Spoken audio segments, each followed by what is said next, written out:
Hello friends, കോട്ടയംകാരുടെ special നത്തോലി പീരയുടെ recipe കണ്ടാലോ. വളരെ സിമ്പിളാണ്, വളരെ ടേസ്റ്റിയുമാണ്. വാസ്തവത്തിൽ ഈ ഒരു ഒറ്റ പീര മാത്രം മതി നമുക്ക് ചോറിനാനായിട്ട്. അപ്പം വീഡിയോയിലേക്ക് പോകാം. അതിനായിട്ട് ഞാൻ തേങ്ങ, കൊച്ചുള്ളി, പച്ചമുളക്, പുളി, ഒരു പീസ് ഇഞ്ചി, ആവശ്യത്തിന് കറിവേപ്പില, പിന്നെ മീൻ കഴുകി വൃത്തിയാക്കി എല്ലാം എടുത്തു വെച്ചിട്ടുണ്ട്. അപ്പോൾ തേങ്ങ ഏറെ ചേർക്കും തോറും ടേസ്റ്റും കൂടും. അത് ഇപ്പോൾ തോരനാണേലും മീൻ കറിക്കാണെങ്കിലും എന്തിനാണെങ്കിലും നമ്മൾ തേങ്ങ ഏറെ ചേർക്കുമ്പോൾ അതിന് ടേസ്റ്റ് കൂടും. അപ്പോൾ തേങ്ങയെല്ലാം ഒരു മിക്സിയുടെ ജാറിലേക്ക് ഇട്ട് കൊടുക്കുന്നുണ്ട്. പിന്നെ അതിലേക്ക് കൊച്ചുള്ളി, പിന്നെ ഞാനിവിടെ ഉണ്ടമുളകാണ് എടുത്തിരിക്കുന്നത്. നല്ല എരിവുള്ള മുളകായതുകൊണ്ട് അതൊരു 4 എണ്ണ എടുത്തിട്ടുള്ളത്.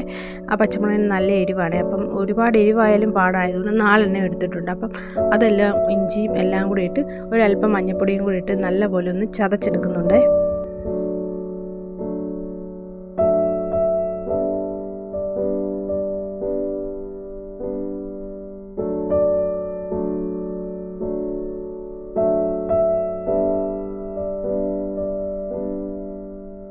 ഇപ്പോൾ ചതച്ചെടുത്ത അരപ്പും കാര്യങ്ങളെല്ലാം ഒരു ചട്ടിയിലേക്ക് ഇട്ട് കൊടുക്കുന്നുണ്ട്. എന്നിട്ടൊരല്പം വെള്ളവും കൂടെ ഒഴിച്ചു കൊടുത്ത് നമുക്കത് ആദ്യം ഒന്ന് അരപ്പൊക്കെ ഒന്ന് ചൂടാക്കിയെടുക്കുക. ഒരു പച്ച ചൊവയൊക്കെ മാറുന്ന വരെ ഒന്ന് മൂടി വെച്ചൊന്ന് ചൂടാക്കിയെടുക്കാവേ, സിമ്മിലിട്ട്. മീൻപീരയും മീൻകറിയൊക്കെ വെക്കുമ്പോൾ പ്രത്യേകം ശ്രദ്ധിക്കേണ്ടത് കഴിവതും അത് മൺചട്ടിയിൽ വെക്കാൻ നോക്കണേ, എങ്കിലേ ഉള്ളൂ ടേസ്റ്റ് കിട്ടത്തുള്ളേ. കടായിക്കകത്തൊന്നും വെച്ച് അത്ര ടേസ്റ്റി ആയിട്ടിരിക്കത്തില്ല. മൺചട്ടിയിൽ വെക്കുമ്പോൾ ഒരു പ്രത്യേകം ടേസ്റ്റാണ്. അപ്പം ഞാൻ ഈ അരപ്പ് അടുപ്പിൽ വെച്ചൊന്ന് ഒന്ന് തിളപ്പിച്ചെടുക്കുന്നുണ്ട്. പുളിയും കറിവേപ്പിലയും ഉപ്പും ആവശ്യത്തിനിട്ടിട്ടാണ് തിളപ്പിക്കാൻ വേണ്ടി വെക്കുന്നത്.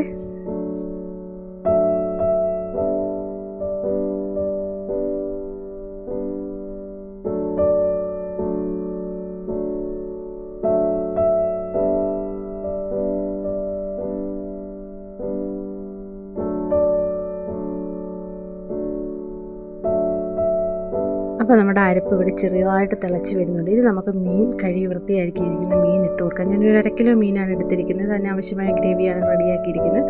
അപ്പം മീൻ കഴുകി വൃത്തിയാക്കി അതിലേക്ക് ഇട്ട് കൊടുക്കുന്നുണ്ട്. ഓരോ നാട്ടിലും ഓരോ രീതിയിൽ കൂടിയാണല്ലോ മീൻ പീരയൊക്കെ വെക്കുന്നത്. അപ്പം ഞങ്ങളുടെ കോട്ടയംകാർ മിക്കയിടത്തും ഈ ഒരു രീതിയിൽ കൂടിയാണ് വെക്കുന്നത്. നല്ല ടേസ്റ്റിയാണ്. ഈ ഒരു മീൻ പീര മാത്രം മതി നമുക്ക് ചോറിന്. പിറ്റേ ദിവസം പഴഞ്ചോറ് കഴിക്കാനൊക്കെ ഈ പീരയായിട്ട് കഴിക്കാൻ ബെസ്റ്റാണ്. അപ്പോൾ ഈ റെസിപ്പി ട്രൈ ചെയ്യാത്തവരൊന്ന് ട്രൈ ചെയ്ത് നോക്കണേ.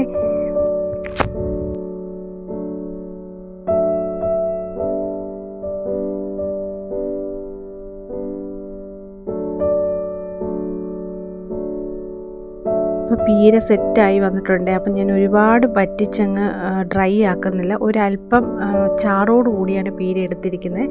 എന്നിട്ട് അവസാനം ഇച്ചിരി പച്ച വെളിച്ചെണ്ണയും കൂടി ഒഴിച്ച് എടുക്കുന്നുണ്ട്.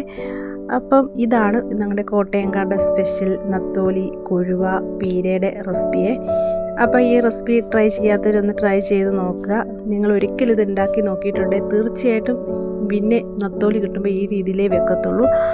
അപ്പോൾ ഈ റെസിപ്പി നിങ്ങൾക്ക് ഇഷ്ടമായെന്ന് ഞാൻ വിചാരിക്കുന്നു. നിങ്ങളുടെ അഭിപ്രായങ്ങൾ കമൻറ്റ് ചെയ്യാൻ മറക്കരുത്. ഇനി നല്ലൊരു വീഡിയോ ആയിട്ട് ഞാൻ വരുന്നതായിരിക്കും. അതുവരേക്കും ടാറ്റ, ബൈ ബൈ.